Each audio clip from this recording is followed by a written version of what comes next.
Hello everyone, देखिए अब ये क्वेश्चन करते हैं। देखो इसमें क्या कहता है, what is the effect on the interference fringes in YDSC मतलब young double slit experiment due to each of the following operation. मतलब आपको ये बताना है क्या क्या इफेक्ट पड़ेगा फ्रिंज पर if these operations are done. जो ये ऑपरेशन अभी लिखे हुए हैं हमने, देखो ABCDEF, ठीक है, ये मतलब एक तरह से क्वेश्चन हो गए हैं, इनके आंसर आपको देने हैं। ठीक है, तो देखो जरा फर्स्ट में क्या कहता है screen is moved away from the plane of the slit. मतलब क्या हो गया, स्क्रीन को मूव किया जाए कहाँ से, प्लेन ऑफ द स्लिट से। मतलब ये स्क्रीन है, क्लियर, इसको आप मूव कर रहे हो इस साइड, क्लियर, स्क्रीन को ज़्यादा मूव कर रहे हो, ठीक है, कहाँ से, स्लिट से।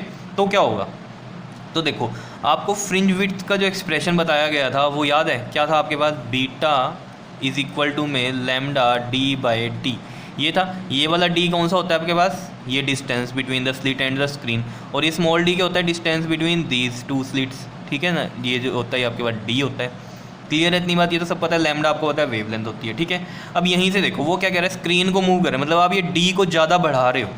तो डी अगर ज़्यादा बढ़ेगा तो ऑब्वियस सी बात है, देखो फ्रिंज विड्थ को हमने बीटा से लिखा था तो बीटा भी बढ़ेगा, डायरेक्टली प्रोपोर्शनल है। देख लो beta is directly proportional to D है, यहाँ से हमें पता है। तो डी अगर बढ़ रहा है तो फ्रिंज विड्थ भी क्या होगी, बढ़ेगी। यही चीज़ यहाँ लिख रखी है, देखो if the screen is moved away then जो डी है capital D will increase and as per the formula beta is equal to में lambda D by D fringe width will also increase. Fringe width भी क्या होगी, increase करेगी।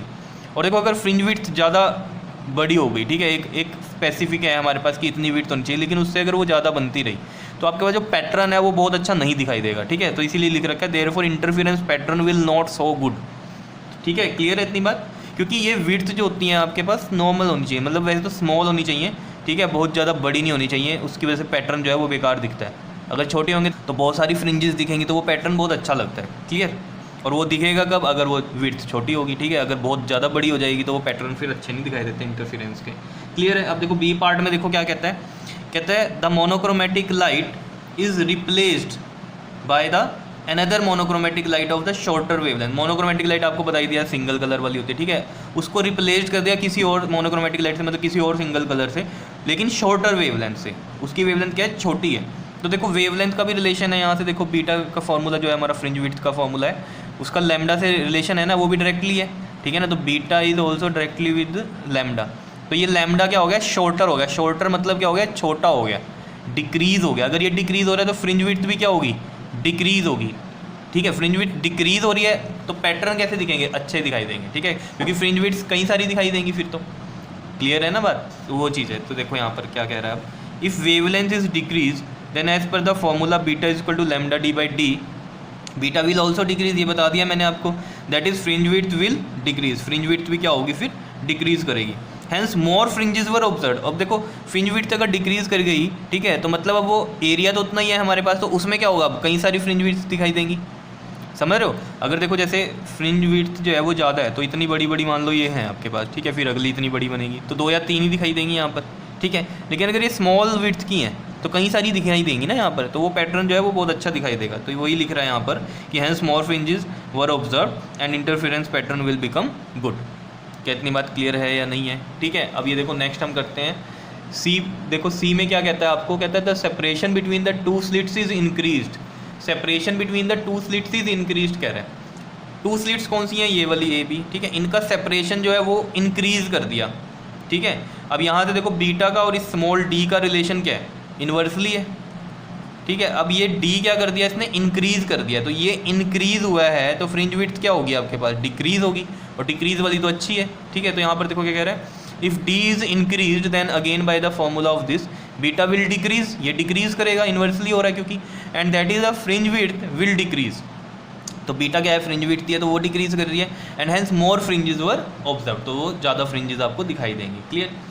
D में देखो क्या कह रहा है, the source slit is moved closer to the double slit. Source slit, ये वाली जो सोर्स स्लिट है ये आपके पास एस वाली, ये सोर्स स्लिट होती है, इसको आपने ज़्यादा पास कर दिया किसके, डबल स्लिट के। तो क्या होगा, देखो if a source slit is moved closer to the double slit then interference pattern become less. जो इंटरफेरेंस पैटर्न जो होगा वो एक तो लेस भी हो जाएगा और शार्पनेस भी नहीं रहेगी, वहाँ लेस शार्प रहेगा। तो वही लिख रखा है बिकम लेस, एक तो इंटरफेरेंस पैटर्न लेस हो जाएगा और लेस शार्पनेस भी नहीं रहेगी उसमें दिखाई, मतलब वो अच्छे से नहीं देगा। ठीक है, and when source is too close, और अगर ये बहुत ही ज़्यादा क्लोज कर दिया इसके तो इंटरफेरेंस पैटर्न क्या हो जाएगा, डिसअपियर ही हो जाएगा, ठीक है। And the fringes get disappear, मतलब क्या है इंटरफेरेंस पैटर्न, मतलब क्या आपका वो फ्रिंजेस ही है वो क्या हो जाएंगी आपकी डिसअपियर हो जाएंगी। क्या इतनी बात क्लियर है या नहीं है, समझ रहे हो।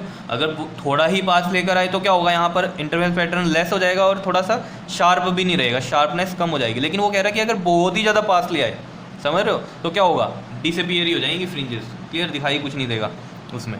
अब देखो ई पार्ट में क्या कह रहा है, the width of the two slits are increased. ये जो विड्थ है स्लिट्स की, ये वाली विड्थ जिसमें से लाइट बाहर आ रही है, ठीक है, ये जो होल है ये इनकी विड्थ क्या हो जाए, अगर इंक्रीज हो जाए तो क्या होगा, देखो क्या लिख रहा है, as the width of the two slits are increased the fringes become brighter. जो फ्रिंजेस होंगी वो कैसी हो जाएंगी, ब्राइट हो जाएंगी। But the width of the each slit should be considerably smaller than the separation between the two slits. मतलब इनकी जो ये विड्थ है, ये वाली विड्थ है, ये क्या होनी चाहिए आपके पास, लेस होनी चाहिए इनकी सेपरेशन से, मतलब इस डी से ये लेस रहनी चाहिए, समझ रहे हो, तब दिखाई देगी वो आपको ब्राइटर। मेरी बात समझ रहे हो या नहीं। जितना डिस्टेंस है ए और बी स्लिट्स में वो है डी, और इनकी जो विड्थ है वो इस डी से लेस रहनी चाहिए, तब तो ब्राइटर दिखाई देंगी वो, क्लियर। उसके बाद क्या कह रहा है, and the slit become so wide. अगर स्लिट बहुत ज़्यादा बड़ी कर देंगे हम, ये जो होल हैं बहुत ज़्यादा बड़े कर देंगे, बहुत ज़्यादा वाइड हो जाएंगे, तो जो इंटरफेरेंस पैटर्न होगा वो क्या हो जाएगा, डिसअपियर ही हो जाएगा, फ्रिंजेस डिसअपियर हो जाएंगे अगर बहुत ज़्यादा बड़ा आपने दिखा दिया। क्या इतनी बात क्लियर है या नहीं है, समझ रहे हो। तो बहुत ज़्यादा बड़े होल भी नहीं करने हैं यहाँ आपको, इसलिए हम इनको पॉइंट सोर्स बोलते थे, क्लियर। नेक्स्ट देखो क्या है, कहता है the monochromatic source is replaced by the source of white light. Monochromatic source मतलब क्या, जो सिंगल कलर वाला, सिंगल वेवलेंथ वाली जो लाइट है उसको रिप्लेस्ड कर दिया आपने किससे, source of white light, white light से रिप्लेस्ड कर दिया। वाइट लाइट कैसे, जैसे सनलाइट को मान लो, सनलाइट क्या है आपके पास, कम्बिनेशन ऑफ 7 कलर्स होता है, उसी को हम वाइट लाइट बोलते हैं, क्लियर। तो अब क्या होगा, तो उसने लिखा है क्या, in this case the coloured fringes are observed. Coloured fringes बन जाएंगी अब तो, पहले तो क्या हो रही थी, एक ब्राइट एक डार्क, एक ब्राइट एक डार्क, ऐसे बन रही थी, ठीक है। लेकिन अब क्या होगा, अगर आप उसको वाइट लाइट से रिप्लेस कर देते हो मोनोक्रोमेटिक को, तो क्या होगा, कलर्ड फ्रिंजेस बनेंगी। Coloured fringes are observed with white as a central fringe. जो सेंट्रल मैक्सिमा बनता था वो कैसा बनेगा आपका, वाइट बनेगा, with white as a central fringe. Central fringe क्या होगी, वाइट होगी, बाकी सब क्या होंगे आपके पास, और कलर्स वाली बनेगी। क्या इतनी बात क्लियर है, समझ में आया ये, ठीक है। तो इनमें से क्वेश्चन आ जाता है कंसेप्चुअल, ठीक है, इसलिए इंपॉर्टेंट था आपको बताना, ठीक है। तो इसको अच्छे से नोट कर लेना, बाकी तो आपको समझ में आई है, एक दो पॉइंट को छोड़ के बाकी सभी किस पे डिपेंड कर रहे थे, इस फॉर्मूले पे ही डिपेंड कर रहे थे। अगर आपको ये पता है डी क्या है, स्मॉल डी क्या है, ठीक है ना, तो आप ये सब कर सकते हो, क्लियर है, ठीक है, समझ में आई कहानी। तो इसको अच्छे से कर लेना, clear, okay ji, thank you.